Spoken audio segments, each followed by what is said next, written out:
చేరువచ్చిన అందరికీ ప్రభునామం మన యొక్క కోరి హృదయపూర్వకంగా వందనాలండి. గ్రంథం నుండి యెషయా గ్రంథము 1వ అధ్యాయము 2వ వచనం నుండి మనము కొన్ని లేఖన భాగాలు చదువుకున్నామండి. యెహోవా మాట్లాడుచున్నాడు, ఆకాశమా ఆలకించుము, భూమి చెవియకుము. నేను పిల్లలను తెంచి గొప్పవారినిగా చేసి తిని వారు నా మీద తిరగబడి ఉన్నారు. ఎద్దు తన కామాంగును ఎరుగును, గాడిద తన సొంతవాని దొడ్డి తెలుసుకును. ఇశ్రాయేలుకు తెలివి లేదు, నా జనులు యోచింపరు. పాపిష్టి జనమా, దోషభరితమైన ప్రజలారా, దుష్ట సంతానమా, చెరుపు చేయు పిల్లలారా, మీకు శ్రమ. వారు యెహోవాను విసర్జించి ఉన్నారు, ఇశ్రాయేలు యొక్క పరిశుద్ధ దేవుని దూషితులు ఆయనను విడిచి తొలగిపోయి ఉన్నారు. ఇక్కడ భక్తుడు తెలియపరిచినటువంటి లేక పరిశుద్ధాత్మ దేవుడు రాసినటువంటి మాటలు చూడండి. దేవుని ఆలోచన లేక దేవుని ఉగ్రత, దేవుని కోపము అనే రౌద్రము ప్రజల మీద భక్తుడి ద్వారా తెలియపరుస్తూ ఉన్నాడు ప్రియ దేవుని సంఘం. ఎన్నోసార్లు అంటే మనము దేవుని విడిచిన వారిగా దేవుడు తెలియపరుస్తూ ఉన్నాడు. అలాంటి దేవుడు ఆకాశంతో మాట్లాడుతున్నాడు. అలాగే చూడండి, ఎద్దును ఉదాహరణగా లేక గాడిదను ఉదాహరణగా ఇవి యజమాని దొడ్డిని అవి తెలుసుకుంటాయి. ఎద్దు తన కామాంగును తెలుసుకును, లేక గాడిద తన సొంత వారిని దొడ్డు తెలుసుకును. నేను పుట్టించిన నా ప్రజలు నన్ను తెలుసుకోలేకున్నారు, లేక నా గవిని తెలుసుకోలేకున్నారు, నా రాజ్యాన్ని గుర్తించలేకున్నారు, నా ఆలోచన విధానాన్ని గుర్తించలేకున్నారు. మొదటిగా నా నీతి, నా ఆశ్చర్యతని మీ ఆలోచనలో అది ఉండాలని చెప్పి నన్ను గుర్తించలేని పిల్లలుగా ఎంతోమంది ఉన్నారు. పాపిష్టి జనమా, దోషభరితమైన ప్రజలారా, దుష్ట సంతానమా, చెరుపు చేయి పిల్లలారా, ఈ సృష్టికర్తను తెలియకపోతే మీకు శ్రమ అని దేవుడు బాధపడుతూ కోపముతో ఆగ్రహంతో ప్రజలను ఉద్దేశించి ఆ పశువులను, క్రిమి కీటకాలను కూడా ఆయన చూపిస్తూ అవి వింటూ ఉన్నాయి కానీ, లేక ప్రకృతి వింటుంది కానీ, ఆకాశము భూమి వింటుంది కానీ, నేను సృజించిన నా పిల్లలు ఎందుకు వినట్లేదు, నా మాట గ్రహింపలేదు ఎందుకు అని ఆయన బాధపడుతూ ఉన్నటువంటి ఆ సందర్భంగా ఇక్కడ మనకు శ్రేష్టంగా మనకు కనపడుతుంది ప్రియ దేవుని సంఘం. కనుక దేవుడు చూడండి, భూమి ఆకాశం లోపడుతున్నవి, అవి లోపడుతున్నవి. ఎట్లా లోపడినాయి మనము ఉపాధి చూడండి. సముద్రంలో యేసుక్రీస్తు ప్రభువారు ఆ యొక్క సముద్రాన్ని గద్దింపగా లేక గాలి తుఫానులు గద్దింపగా మిక్కిలి నిమ్మలమైనవి. అవి లోబడుతుంది ప్రభుకి, ఆ పరిశుద్ధ దేవునికి లోబడుతూ ఉంది. యేసుక్రీస్తు ప్రభువారు నేను పరిశుద్ధులైన ప్రకారం మీరు కూడా పరిశుద్ధులుగా ఉండాలని, నా అంత టోలుగా ఉండాలని, నేను ఎంత శక్తి కలిగి అద్భుతాలు చేశానో, సూచక్రియలు చేశానో, లేక చనిపోయిన వారిని కూడా లేపగలిగానో, మీరు కూడా ఇవన్నీ చేయాలి. అందుకే చనిపోయిన వారిని యేసుక్రీస్తు ప్రభువారే లేపగలుగుతూ వచ్చినారు. తర్వాత భక్తులు కూడా లేపగలుగుతూ వచ్చినారు. చివరికి మృతులు కూడా ఆయన మాటలు వింటాయి, దయ్యాలు కూడా ఆయన మాటలు వింటాయి. ఎందుకంటే ఆయన మాట వెత్తగానే అవి గడగడగడ వణుకుతాయి, దయ్యాలు కూడా. కానీ మనుషులు, జీవంలో ఉన్న మనుషులము, జీవం లేని ఈ దయ్యాలు వణుకుతూ ఉన్నాయి. ఆ జీవంలో ఉన్న మనము ఆయనను గుర్తించలేకున్నాం. చనిపోయిన తర్వాత ఒక గొప్ప ప్రమాదం ఉంది. దేవునికి లోబడి బ్రతకనట్లయితే, దేవుని తెలుసుకున్న దాని ప్రకారం మనం జీవించలేకపోతే మనకు పెద్ద ప్రమాదం ఉంది. అసలు మరణమైన తర్వాతనే ఒక గొప్ప లోకము లేక ఒక గొప్ప జీవితము నీకు ఉంది అని దేవుడు తెలియపరుస్తున్నాడు జీవ గ్రంథం ద్వారా. ప్రియ దేవుని సంగమా, ఏమున్నా మనము బ్రతికి ఉండగానే దేవుని తెలుసుకొని ఆ నిత్యత్వంలో దేవుని దగ్గర ఉండాలని ఆశ కలిగి ఉండాలి. ఈ లోకంలో బ్రతకాలంటే ధనము కావాలి, ఆశతో కూడినటువంటి ఈ లోక సంబంధమైన జీవన విధానంలో ఎదగాలి, ముందుకు వెళ్ళాలి. అయినప్పటికీ దేవుని వాక్యముతో సరిచేయబడుతూ ముందుకు వెళ్ళాలి. దేవుడు అంటాడు, కోపపడు కానీ పాపము చేయకు, కోపపడు, ఏదాని నిమిత్తమైన కోపపడు. కానీ ఆ కోపంలో నీ మాట తీరు, లేక నీ ఆలోచన విధానము, నీ నీ పద్ధతి, నీ బాడీ లాంగ్వేజ్ ఆ పాపానికి ఒడిగొట్టేంతగా నీవు వెళ్ళకు. కోపపడు, తప్పులేదు. దేవుడు కూడా ప్రతినిత్యం ఆయన కోపపడుతున్నాడు, ప్రతినిత్యం ఆయన రోషంతో ఉంటాడు. కానీ ఆయన రోషము మళ్ళీ క్షణిక మాత్రమే, ఒక్క క్షణము మాత్రమే. మనకు కూడా కోపడు కానీ అని చెప్తాడు దేవుడు. మళ్ళీ మీరు సూర్యుడు ఉదయించి అస్తమించేలోపు ఆ కోపాన్ని మీరు మళ్ళీ తగ్గించుకోవాలి. సూర్యుడు అస్తమించేలోపు మీరు మళ్ళీ కోపం నుండి మళ్ళీ మీరు క్షమించగలిగే క్షమాగుణం కలిగి ఉండాలి. సాటి సహోదరుని ప్రేమించగలగాలి అని దేవుని వాక్యం తెలియపరుస్తుంది. అసలు ప్రేమ అనే దానికి ఏ దానితో మనం కొలవాలి అని అంటే, ఈరోజు కూడా ఒక దైవజనుల మీటింగ్లో పాల్గొనడం జరిగింది.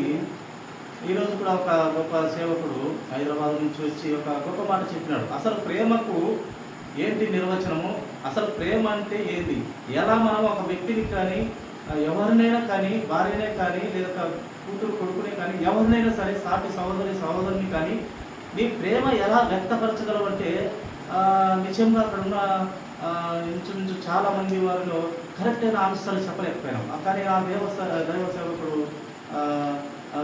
వాక్యాన్ని చూపించి చెప్పగలుగుతూ వచ్చినాడు. ఏంది అసలు ప్రేమ ఎలా నువ్వు చూపించగలవు? అసలు ప్రేమ అంటేనే ఆయన చివరి మాటగా చెప్పిన కరెక్ట్ అయిన వర్డు, కరెక్ట్ అయిన పదము క్షమించడమే ప్రేమ అని ఆయన తెలియపరుస్తూ వచ్చినాడు. లేఖనం ద్వారా చూపిస్తూ తెలియపరుస్తూ వచ్చినాడు. అందరము ఏదేదో చెప్పినాం కానీ కరెక్ట్ అయిన ఆన్సర్ బైబిల్ నుండి ఆయన చెప్పగలుగుతూ వచ్చినాడు. కనుక ఈ ప్రేమ అనేదానికి ఒక మనిషిని క్షమించడమే అంతకు మించిన ప్రేమ లేదని దేవుని వాక్యమే మనకు తెలియపరుస్తూ వస్తుంది దేవుని సంఘం. అందుకే ఆయన ఎంత ఘోరపాపనైనా ఆయన క్షమించగలుగుతూ వచ్చినాడు. వ్యభిచారంతో పట్టబడి వచ్చిన స్త్రీని కూడా ఆయన ఆ యొక్క దేవుని వాక్యానుసారంగా వాళ్ళు కొట్టాలి, చంపాలి, ధర్మశాస్త్ర ప్రకారంగా కొట్టి చంపాలి కదా బోధకుడు, ఈమెను ఏం చేయాలని దేవుని అడిగినప్పుడు ఆయన మీలో పాపం చేయని వాళ్ళు మొదట వేయండి అంటూ ఆమెను క్షమించుటకు ఆలోచన చేసి, తప్పు చేసిన మరణమునకు పాత్రలు అయినప్పటికీ దేవుడు ఇంకా పాపం చేయకమ్మా, ఇక మీదట నీవు సత్యంలో బ్రతుకమ్మా, ఇంకా పాపం చేయకని చెప్పి క్షమించగలిగినాడు. ప్రభువును కూడా కొట్టి చంపుతూ ఉన్నా కూడా ఆయన ఏమన్నాడు, వారికి ఏదో తెలియదు ప్రభా, వారి కోసమే నేను వచ్చాను తండ్రి, వారిని క్షమించు. అసలు ప్రేమకు అర్థమే క్షమించగలగడం అని ఒక గొప్ప దైవజనులు ఈరోజు చెప్పడం నిజంగా ఒక మంచి సందేశాన్ని విని సంతోషపడి వచ్చినాం ప్రియ దేవుని సంఘం. కనుక ఏ సేవకునిలో, ఏ చిన్న సేవకుడైనా పెద్ద సేవకుడైనా ఎవరిలో ఏ యొక్క దేవుని సత్యాన్ని లేక మర్మాన్ని దాస్తాడో మనకు తెలియదు. చిన్న పిల్లలు కూడా ఒకసారి దేవుని సత్యమైన వాక్యాన్ని పెట్టి పెద్దలకు సైతం బుద్ధి కలిగేలా దేవుడు వాడుకుంటూ ఉంటాడు. అందుకే పెద్దవారిని సైతం నేను పడదొస్తాను, పెంట కుప్పలో ఉన్న మీద వారిని లేక ఏ జ్ఞానం లేని వారిని నేను ఎన్నుకుంటాను అని ప్రభు మాటలు మనము వింటాం. కనుక ప్రియ దేవుని సంగమా, దేవుడు కోరుతున్నాడు, ఏం కోరుతున్నాడు, ఎన్నోసార్లు నా ప్రజలు మరుస్తూ ఉన్నారు అని ఆయన బాధపడుతూ ఇక్కడ భావిస్తూ వచ్చినాడు. చూడండి, భూమి ఆకాశము లోబడుతూ ఉన్నవి, అలాగే సూర్య చంద్రులు నక్షత్రములు లోబడుతున్నవి. దేవుడు భక్తుల ద్వారా కూడా లోబర్చినాడు.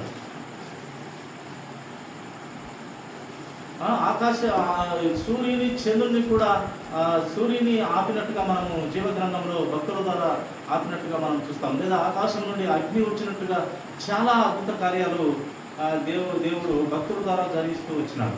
ఇవన్నీ కూడా లోబడుతున్నాయి. కానీ ఒక మనిషి దేవుని మాటలకు భయం లేక, భక్తి లేక, లోబడలేని పిల్లలంగా మనము బ్రతుకుతూ ఉన్నాం. ఏముందిలే, చిన్నదిలే అంటాం. కానీ దేవుడు చెప్తున్నాడు, సులువుగా చిక్కులు పెట్టి పాపాలే నిన్ను అగ్నిపాలు చేస్తాయి అన్నట్టుగా చిన్నవే అని అనుకుంటాం. కానీ అవే మనము సులువుగా నిత్య నరకాగ్నిలో పడవేసే విధంగా మనకు దేవుని లేఖనాలు తెలియపరుస్తున్నాయి ప్రియ దేవుని సంఘం.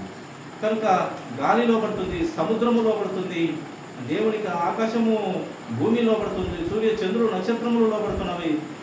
చివరికి చూడండి, పావురం కూడా నవ కాలంలో పావురము లేదా కాకి కూడా లోబడుతూ వచ్చింది. ఏ ఏరియాకు ఆ యొక్క కాకి ఆ యొక్క ఆహారం తెచ్చి ఇవ్వడం మనం చూస్తాం. దేవుని ఆజ్ఞను బట్టి ఆహారం తెచ్చి ఇవ్వడం చూస్తాం.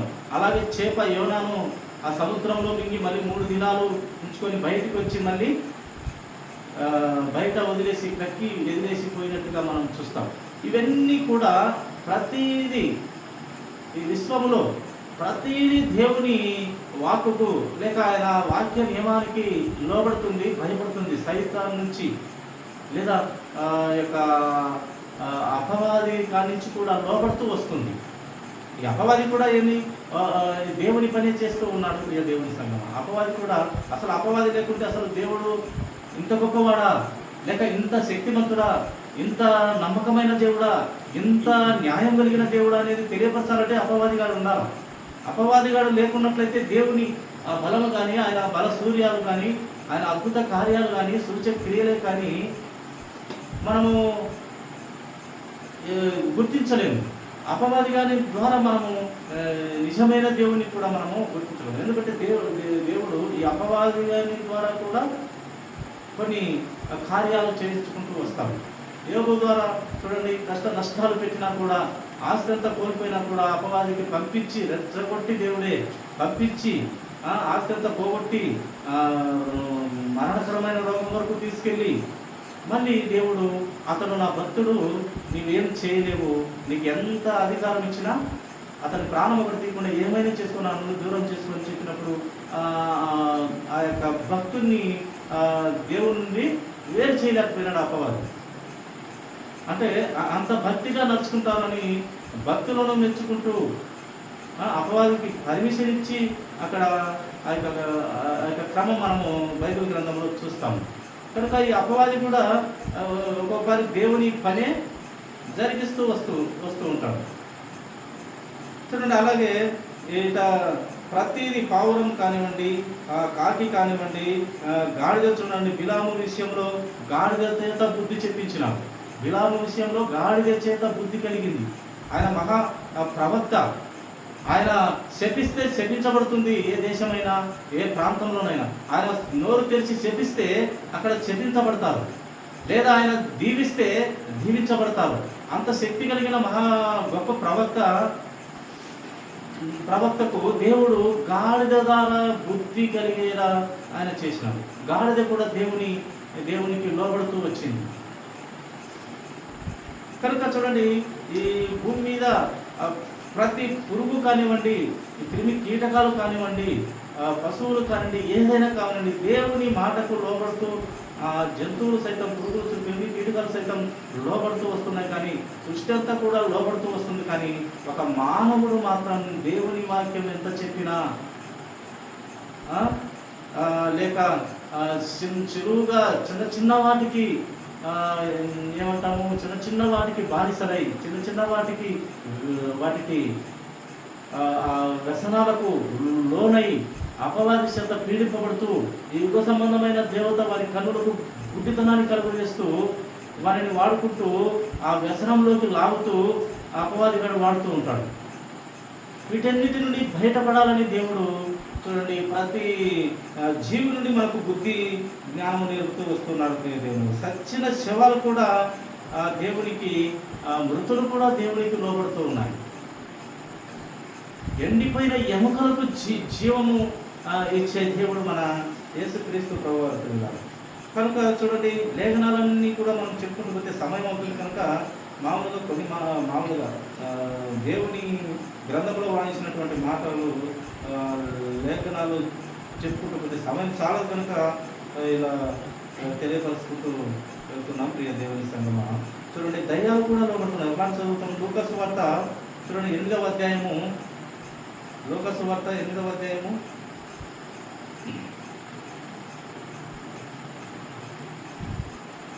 26వ వచనం మాట మనం చదువుకున్నామండి. వారు గలిలయకు ఎదురుగా ఉండు గెరసీనీయుల దేశంలోకి వచ్చి ఆయన ఒడ్డున దిగినప్పుడు ఆ ఊరి వాడొకడు ఆయనకు ఎదురుగా వచ్చిండు. వాడు దయ్యములు పట్టినట్టు వాడై బహుకాలము నుండి బట్టలు కట్టుకొనక సమాధులలోనే కానీ ఇంటిలో ఉండేవాడు కాడు. ఎప్పుడు సమాధులలోనే ఉండేవాడంటే ఇతను ఇంటి దగ్గర ఉండేవాడు కాదంట. వాడు యేసును చూచి కేకలు వేసి ఆయన ఎదుట సాగిలపడి, యేసు చూడండి, దయ్యం పట్టిన వాడు చెప్తున్నాడు, ఎప్పుడు సమాధులలోనే ఉంటాడంట, అంటే దయ్యం పట్టింది. ఈ దయ్యము చేత పీడింపబడుతున్నాడు. దేవుని వాక్యానికి పట్టుబడలేకపోతున్నాడు. అపవాదిలో చిక్కుకొని ఉన్నాడు. ఇతను యేసుక్రీస్తు ప్రభువారు ఎప్పుడైతే కనిపించినాడో అప్పుడు తెలియపరుస్తున్నాడు. యేసును చూచి కేకలు వేసి ఏమంటున్నాడు, ఆయన ఎదుట సాగిలపడినాడంట. ఫస్ట్ సాగిలపడి, యేసు సర్వోన్నతుడైన దేవుని కుమారుడా, నాతో నీకేమి పని? ఆ దయ్యం పట్టిన వాడు ఒప్పుకుంటున్నాడు. ఆ దయ్యము అతనిలో ఉన్నటువంటి వాడు ఒప్పుకుంటున్నాడు. ఏమంటున్నాడు, సర్వోన్నతుడైన యేసు, సర్వోన్నతుడైన దేవుని కుమారుడా, నాతో నీకు ఏం పని? నేనేదో ఊర్లో కూడా లేను, సమాధిలో ఉన్నాను, నాతో నీకు ఏం పని అని ఆ సర్వోన్నతుడైన దేవుని కుమారుని తెలియపరుస్తున్నాడు. సృష్టికర్తను తెలియపరుస్తున్నాడు. అంటే చూడండి, దయ్యాలు కూడా దేవునికి వణుకుతూ ఉంటాయి, భయపడుతూ ఉన్నాయి. ఇలాంటి శక్తి మనము అపొస్తలుడైన పౌలు గారిలో కూడా చూస్తాం. అక్కడ ఒక దయ్యము వేరే వారికి భయపడలే. ఎందుకు భయపడలేదు అని ఆ దయ్యం ఉండే వ్యక్తిని అడిగినప్పుడు, నీవు ఏమన్నా పరిశుద్ధినివా అని అవి క్వశ్చన్ వేసినాయి. ఆ దయ్యము ఏం క్వశ్చన్ వేసింది, నీవేమన్నా పరిశుద్ధినివారా? నేను నీకు భయపడాలంటే నీవు పరిశుద్ధత కలిగి ఉండాలి. నీవేమన్నా పరిశుద్ధినివా? నీవు పరిశుద్ధత, నీతి, న్యాయం నీలో ఉంటే నేను భయపడతాను. కానీ నీవు నాకన్నా అద్భుతమైన వాడిని నీవు చెప్తే నేను నీ మాట వినాలా? నా జీవితం కన్నా నీది వరస్టైన జీవితం, నీవు చెప్తే నేను వింటానా, లోబడతానా? నీవు పరిశుద్ధుడవా అని ఎదిరించిన ఆ దయ్యము పౌలు గారు ఎదురు పడతానే ఆ దయ్యము పట్టినటువంటి వాడు లోబడినట్టుగా మనము గ్రంథంలో చూస్తాం. ప్రియ దేవుని సమానం, ఎవరిలో అయితే పరిశుద్ధత, నీతి, యథార్థత ఉంటుందో, అంటే మానవుడు పరిపూర్ణ మానవుడు అయితే కాదు, లేక పరిపూర్ణ దేవుడు ఆయనే, పరిపూర్ణ మానవుడు యేసుక్రీస్తు ప్రభువారే. మనమైతే పరిపూర్ణ మానవులం కాదు. ఎందుకు కాదంటే మనం 100% కరెక్ట్ కాదు. ఎంత నీతిగా బ్రతికిన దేవుని దృష్టికి మురికి గుడ్డలే, ఎంత యథార్థంగా బ్రతికిన బాల్యం నుండి మన ఆలోచన విధానమే చెడ్డది.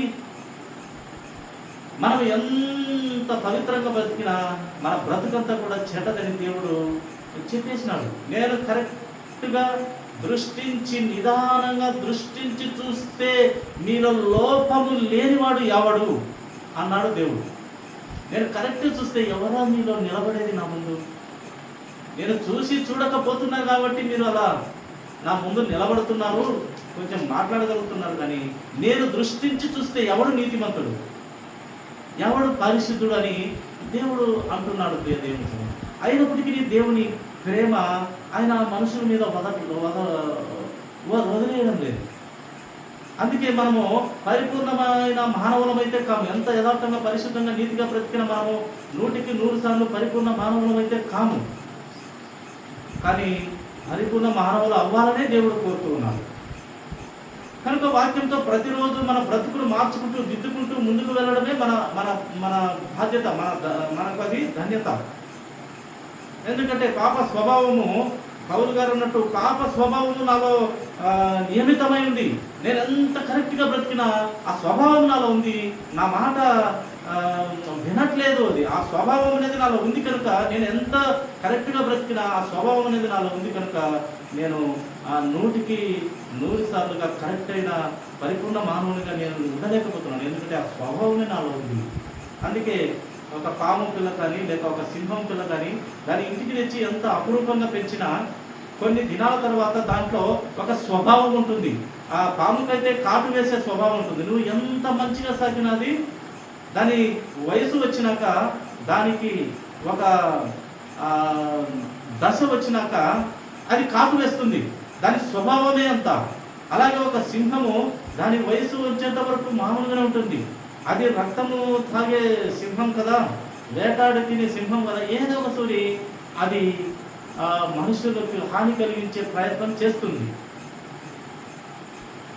ఎంత చిన్నప్పటి నుంచి సాకినా ఒక దశలో, ఒక ఏజ్లో అది మనిషికి హాని చేసే ఇదిగా ఆ స్వభావం దాంట్లో ఉంటుంది కనుక, అలాగే మనం కూడా ఆ పాప నియమము స్వభావం మనలో ఉంది కనుక మనం ఎంత వాక్యంతో బ్రతికినా మన పరిస్థితి మురికిగుడ్డలే.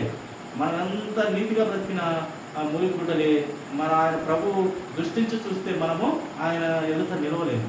ఆయన చూసి చూడనట్లు పోయేదన్న మనము అలా బ్రతుకుతున్నాం. ఎంత అందుకే వాక్యాన్ని బట్టి ప్రతిరోజు అంటే మనం నేర్చుకోవాల్సిందే. ప్రతిరోజు మన ఆలోచన విధాన్ని వాక్యం ద్వారా కట్టబడుతూ, వాక్యంతో మన ఆలోచనని వదులుకుంటూ, సైతాన్ ఆలోచన వదులుకుంటూ ప్రభు ఆలోచనలో ముందుకెళ్ళడమే మన చేయవలసినటువంటి పని. కనుక ప్రతిరోజు ఎంత పరిశుద్ధుడైనా, ఎంత నీతిమంతుడైనా, ఎంత యథార్థవంతుడైనా ప్రతిరోజు వాక్యం ప్రతిరోజు వాక్యం ద్వారా కట్టబడుతూ ముందుకెళ్ళడమే ప్రియ దేవుని సంగతి. అట్టి స్థితిలో మానవుడు ఎదగాలి. అందుకే ప్రతి ఈ యొక్క లోకంలో ఈ సృష్టి, ఈ విశ్వం అంతా కూడా ప్రభుకు లోపడుతుంది, కానీ ఈ మనిషి మాత్రం లోబడట్లే. ప్రతిదీ లోబడుతుంది నాకు, మనిషి లోబడతాడని దేవుడు తెలియపరుస్తున్నాడు. కొంతమంది పరిశుద్ధులు, మహాభక్తులు, భక్తురాలు గ్రంథంలో రాయించినాడు దేవుడు. గొప్పవారు ఉన్నారు. వారిని బట్టి మనము ఆ పరిశుద్ధత వైపు అడుగులు వేయాలి. వారిని బట్టి మనము ప్రభువుకు నమ్మకస్తులుగా బ్రతకాలి. వారిని బట్టి మనము ఆ ప్రభువు మనకు ఇచ్చిన పరలోక రాజ్యంలో ఆ ధన్యత కోసం ఎదురు చూడాలి. ఆ నిలువరమైన పట్టణం కోసం గుడి కలిగి ఉండాలి. ఆ నిరీక్షణ, ఆ పట్టుదల, ఆ ఓర్పు, ఆ సహనము కలిగి మనం ఉండాలని కోరుతున్నాడు. కనుక సమస్తము పంచభూతాలు కూడా దేవునికి లోబడుతూ వస్తున్నాయి. మనిషి కూడా అలా లోబడాలి. సృష్టికర్త అయిన దేవునికి లోబడి బ్రతుకును మార్చుకుంటూ, దిద్దుకుంటూ పరిశుద్ధులుగా ఎదగాలి. నా నిత్యత్వంలో మీరు ఎలా ఉండాలంటే, నా పిల్లలారా, మీరు ఏ నింద డాకు మీలో ఉండకూడదు. ఒకప్పుడు ఉండిండొచ్చు. నా రక్తము ద్వారా అది పరిచబడతబడింది. మరి తర్వాత మీరు నా ముందు ఎలా నిలవాలి అంటే, మీరు యథార్థవంతులుగా నిలవాలి. నిందారహితులుగా మీరు ఉండాలి. నింద వేసిన వారుగా ఉండకూడదు. నింద లేనటువంటి పిల్లలుగా ఉండాలి. ఒకరు ఏ నెత్తి చూపే విధంగా మీ ప్రవర్తన, మీ ఆలోచన, ఈ దుష్ట సంబంధమైన ప్రతి సైతాను సంబంధమైన ఆలోచన మీలో ఉండకూడదు. ఒక సైతాను వాడు ఎప్పుడు పరలోక రాజ్యంలోనే ఉంటాడు. వాడు ప్రభు తీర్పు చెప్పే దగ్గరే ఉంటాడు. ఏ చిన్నది చేసినా మనం పాపంలోకి నడిపించేది వాడే, మనకు ఆశలు కల్పించేది వాడే. అదే అపవాది మళ్ళీ పరలోక రాజ్యంలో ఆ పాపాన్ని బట్టి మన మీద నేర స్థాపన చేసేది కూడా వాడే. వాడు ఇక్కడ ఇరికిస్తాడు, అక్కడ ఇరికిస్తాడు. అందుకే మరి మత సంవత్సరంలో మనం ఇరగని వారమై ఉండాలంటే దేవుని ఆలోచన విధానాన్ని మనం తెలుసుకొని ఉండాలని దేవుడు కోరుతున్నాడు. అటు స్థితిలో దేవుడు ముందుకెళ్ళాలని విశ్వమంతా, సృష్టి అంతా లోబడుతుంది కనుక మీరు కూడా నా వాక్యం ద్వారా లోబడి మీరు సత్యంలో స్థిరులుగా కదలని వారుగా ఉండాలని కోరుతున్నాడు. కనుక అటు దేవుని ఆలోచనను మనము మనసును పెట్టుకొని ప్రతిరోజు బైబిల్ గ్రంథం ధ్యానిస్తూ ఆత్మీయంగా ఎదగాలని కోరుతున్న దేవుని ఆలోచనను నెరవేరుతాం. కొద్ది మనకు దేవుడు దీవించిన దాకా తలంచిన చిన్న ప్రార్థన. మహిమ కలిగిన పరమందన తండ్రి, మా గొప్ప ప్రభావ అవును తండ్రి, మీరు భూమి ఆకాశం తండ్రి లోబడతారు, సూర్యచంద్రుల్లో నక్షత్రంలో